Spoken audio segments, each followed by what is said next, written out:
Assalamu alaikum. Let's get right into it. Let's discuss the second prerequisite out of the five prerequisites needed for taking on another wife in a polygamous setup. And the second prerequisite is your first wife's response. Okay, so mainly, more like, let's say, a scenario that shapes as follows, where you have a wife for what, 3, 4, 5 years, maybe 10 years, 12 years. And here, all of a sudden, you have this desire to marry again. So, how exactly do you go about revealing this news to her? You know, this devastating revelation that would, like, break her heart or cause her to go into an emotional frenzy. And look, there are underlying factors which I think will determine the type of response from your wife. And what I mean here is what type of wife is she in the first place? If you could determine her level of iman or how Islamically inclined she is on, let's say, a scale of 1 to 5, with 5 being the most pious Islamically inclined woman you know, and 1 being, just maybe scraping by as a Muslim woman, not to judge. And don't get me wrong, polygamy could work with a so called, by the way, Muslim woman, and perhaps not so with the most niqabi, pious woman out there. There should be various cohorts of women in this whole realm of things. But nonetheless, you know what I mean, for most cases, I assume. The question goes, what level of iman would you give your wife out of 5? How Islamically inclined is she? With 5 being the most, let's say, Islamically inclined. I think should she be further down on the scale, then I think there's more work to be done on your part. Because despite you being very capable of marrying again, and you have the grounds to do so, uh, will she ultimately abide to it? Will she submit to the Islamic dictation on how she should actually respond?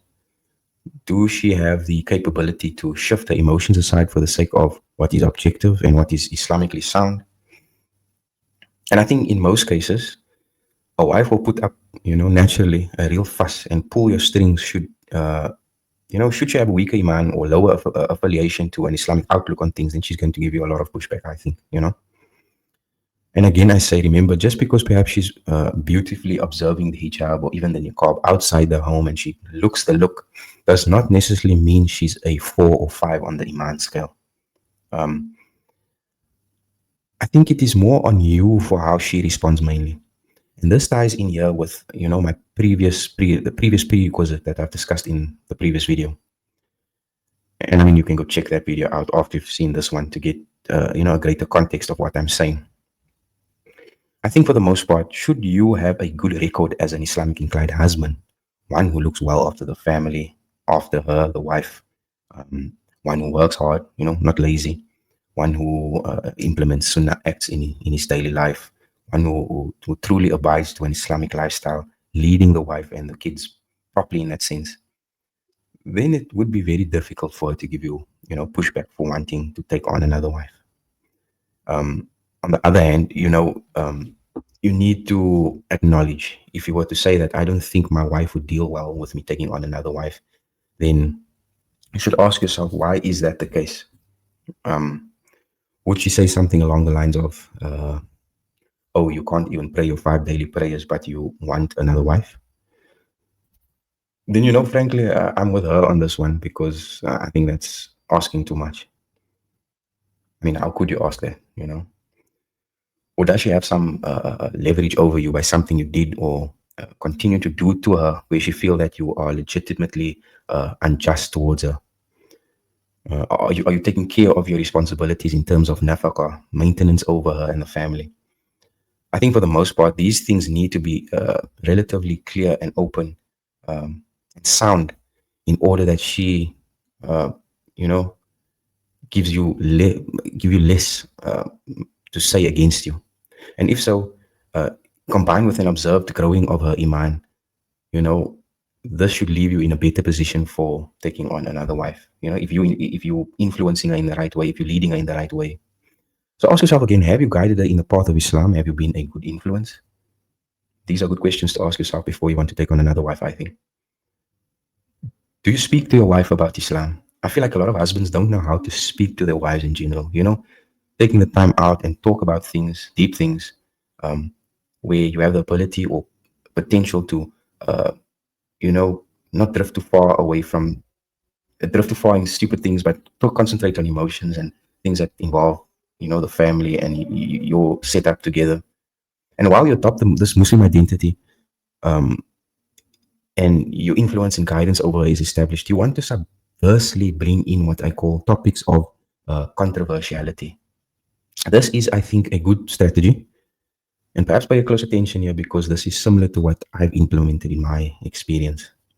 Um, so, what are topics of controversiality? I call it this, right? Um, let's put it this way. I'd urge you to do a little looking into what Islam have to say about maybe so-called controversial things in comparison to Western standard norms or how we, uh, you know, subliminally understand things. I want to perhaps put a challenge out to you where you need to draw in your wife as well. Maybe not directly telling her anything for why you are looking into these things, but simply to test how you and then her respond to these controversial aspects.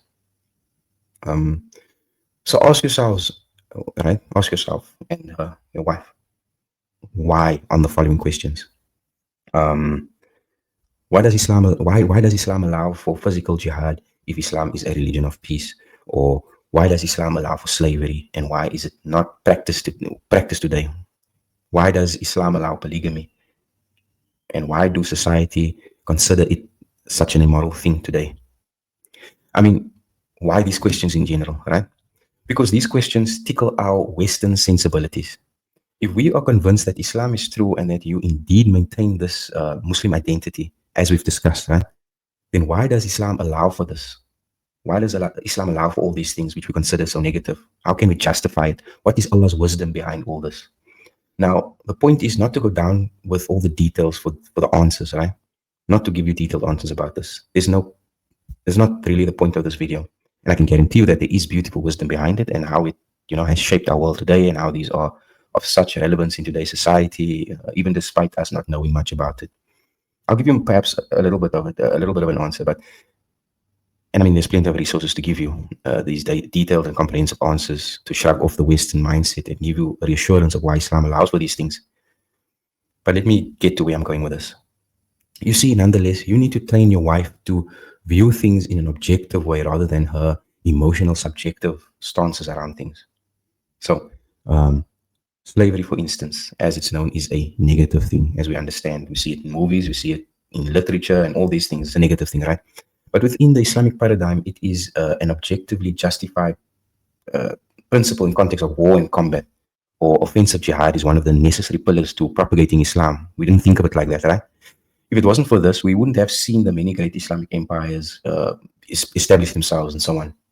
I mean, saying it like this sounds plainly immoral and like, I'm just brushing it off like that. But considering all the underlying principles behind it all, you'll discover that these things are indeed beautiful and necessary in necessary aspects of Islam. Now, polygamy exactly the same. Polygamy is exactly the same because at the end of the day, that's all she has to throw at you.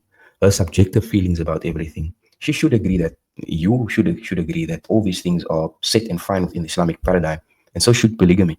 And that's what she needs to understand.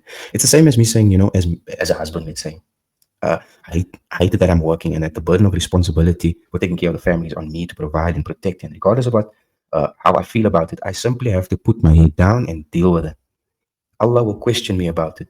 Um, you have no way out of these things, you as a husband, me as a husband, I have no way out.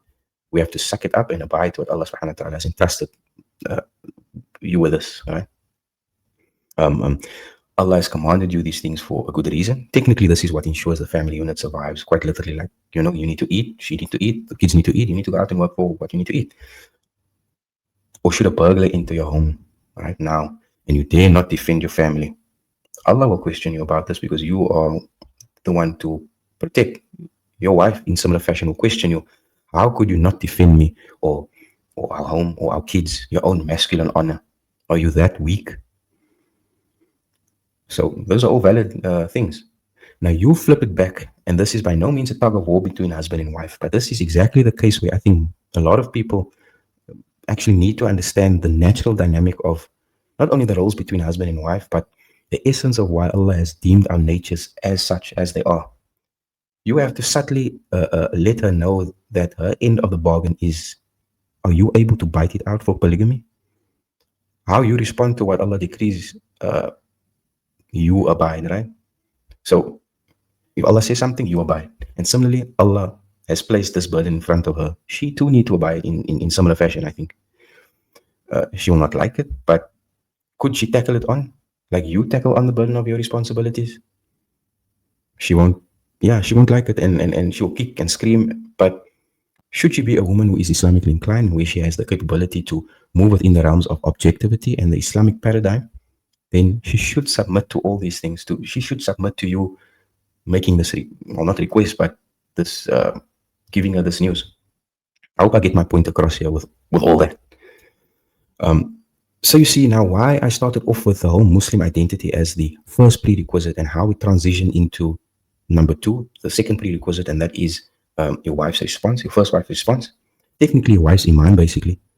Because should you be able to mold yourself correctly, then your wife, and you are aware about how to justify your decisions, not only to her, but to anyone who will give you any type of pushback. Again, this is not about anyone, but you want to be on a good setting. Then I think you should be in a good swing to move on to find another wife. And I think that brings the discussion to a close. And I think it puts up a good framework for the next prerequisite, which is the masculine stance. So inshallah, I'll go through that in the next video. Please stick around for that. For this video, please submit a like this video, submit a comment, and please subscribe. I'm sure these are some valuable discussions we are having here with regards to Islamic polygamy.